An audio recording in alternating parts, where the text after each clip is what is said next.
Ito po ngayon ang sitwasyon sa underground river kung saan medyo mataas ngayon ang tubig. So ang ating mga guests ay they're still waiting pa. At ang iba ay taking pictures. Ang iba nakaantay pa. So ngayong araw po ay napakarami po ng mga turista ang dumarating dito sa underground river. Actually yung line namin nasa 43. Tapos ang serving pa lang ng bangka nasa 20 plus pa lang. So number 20 plus pa lang. So 43, malayo-layo pa po kami. Mataas po ngayon ang tubig.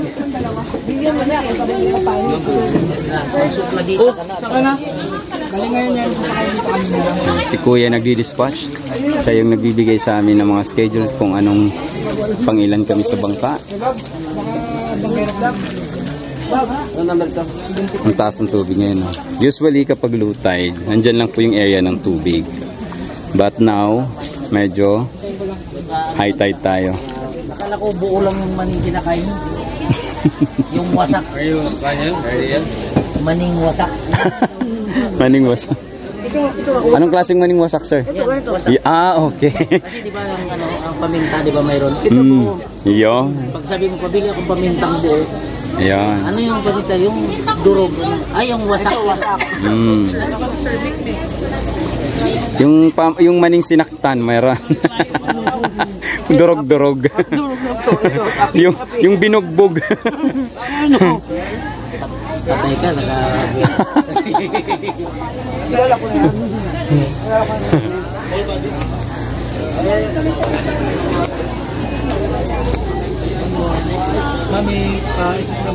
So ang dami. Doon pa, may paparating pa oh.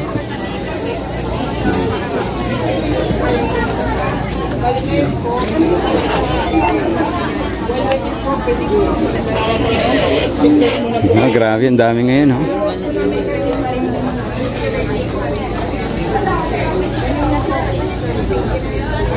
So usually sa mga ganitong araw nagkakalat yung mga unggoy. So talagang ang mga tour guide ay laging pinapaalalahanan ang ating mga turista na maging maingat, huwag makipaglaro sa unggoy dahil yung mga instances na maaring mangyari ay baka ma-experience po na hindi dapat. So dahil ngayon napakarami pong turista. Actually hapon na po kami dumating, umaga po kami pumunta dito, mga alas 8 ng umaga. Hanggang ngayon hindi pa kami nasuserve, pero good thing yung aking guest ay sinecured ko po ang kanilang mga tummy. So pina-early lunch po natin dahil for sure dahil siksikan ngayon dito sa underground river, kaya ang ginawa po natin ay pina-early lunch natin sila para hindi sila magutom. So very important din po yon that when you are catering your tourists, you have to secure also their situation. So first, if you think na masyadong mahabang yung line or masyadong matagal, then you have to think of the time. So kailangan pakainin natin sila para hindi sila magutom, because here in the underground river wala na po ditong pagkain dahil bawal po dito.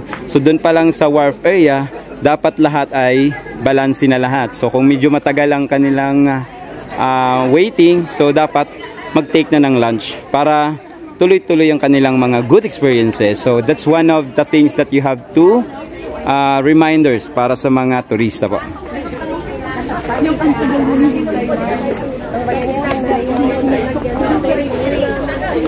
Ito mga other group.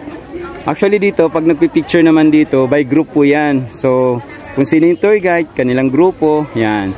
Picture by group, then after that one by one, then next is the other group naman. Kapag after na yung guest natin ay naka-transfer na, nakapag-travel na sila at papunta na sila sa loob ng underground river, dito sa area naman po, tayo ay mag-wait. Tulad niyan, may unggoy. Yan, may unggoy, may nakita tayong unggoy dyan. Oh. So dito yung waiting area para sa mga guest na nasa loob na ng, yan, tulad niyan. Ito yung mga arrivals. Galing na po yan sa caving. Mga nag-cave na po yan sila. Kung medyo mababa po ang tubig ng level, dito po yan usually. Pero dahil mataas ang tubig, dyan po sila sa side. So ngayon, mga other group na, yung mga nakarating.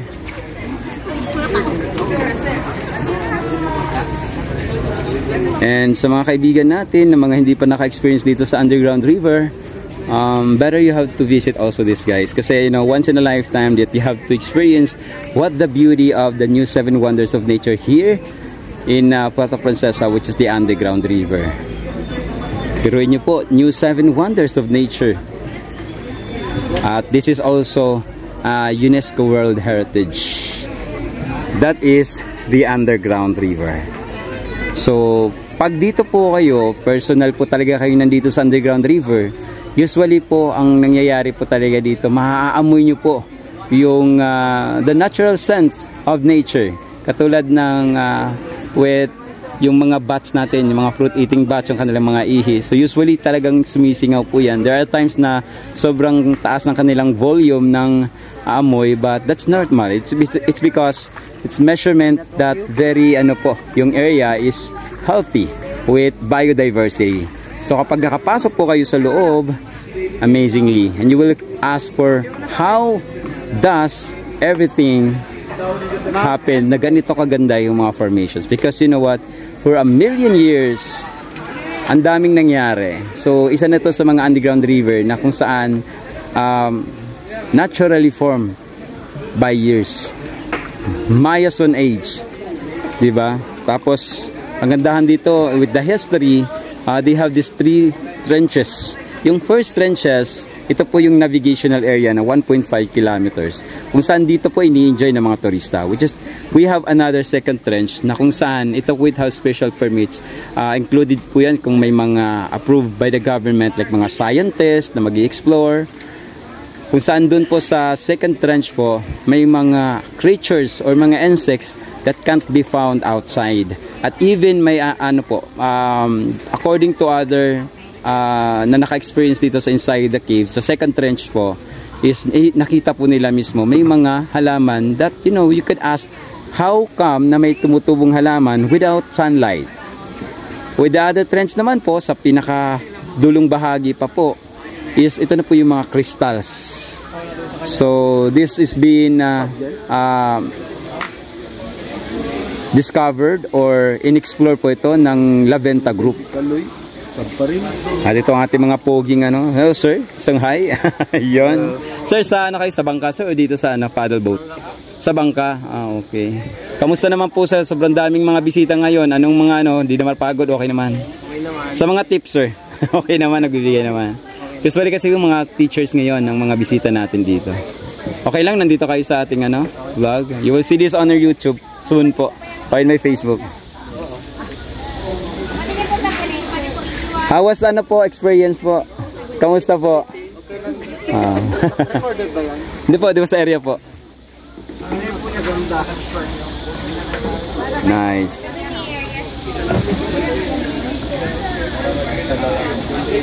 So that's it guys. See? Kita nyo po yan? Yan. And I hope you enjoy our tour here. Po. So medyo napagod tayo sa dami ng ating mga turista. Yan. But still enjoy siyempre. Yan yung ating Filipino brand service. Serving the local and foreign nationals to enjoy here in Underground River. Thank you so much for watching.